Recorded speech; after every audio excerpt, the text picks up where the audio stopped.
राज्यातील विधानसभेच्या निवडणुका डिसेंबरमध्ये होण्याची शक्यता आहे। लोकसत्ताचं हे वृत्त आहे।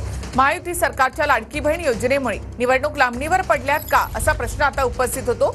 महिलांच्या खात्यामध्ये आणखी 2 ते 3 हप्ते जमा झाल्यानंतर निवडणूक घेतली जाणार का अशी ही चर्चा आहे। विधानसभा निवडणूक लांबल्यामुळे विरोधकांची मात्र जोरदार टीका।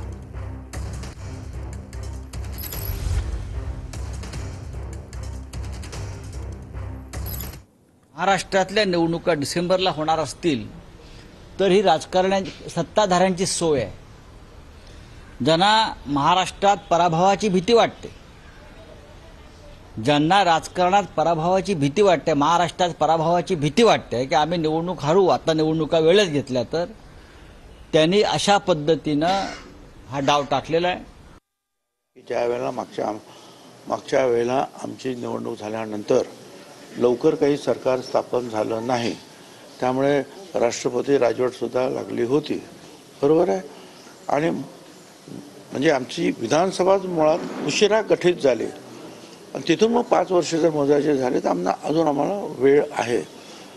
त्या वेळेपर्यंत मग कधी पण निवडणुका होऊ शकतात। तर मला काही कल्पना नाही, पण आमची 5 वर्ष जे आहेत, मागच्या वेळेला आमची विधानसभा उशिरा गठीत झालेली आहे, सरकार उशिरा स्थापन झालं आणि तिथून 5 वर्षाची आहे ती मुदत असते आमच्या विधानसभेची आमदारकीची।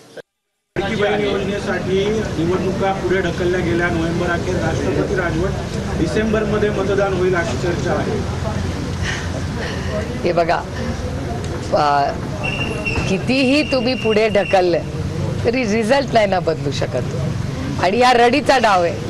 म्हणजे जर लाडकी बहीण योजनेशिवाय हे पास होत नसतील तर ह्याच्यातच अपयश आहे हा सरकारचा पहिला मुद्दा। आणि दुसरा मुद्दा की ह्यांना जर वाटत असेल की पैसे वाटूनच इलेक्शन जिंकता येतात तर मग लोकसभेमध्ये जिंकले असते ना, काय कमी केले आहेत का उद्योगांनी लोकसभेमध्ये?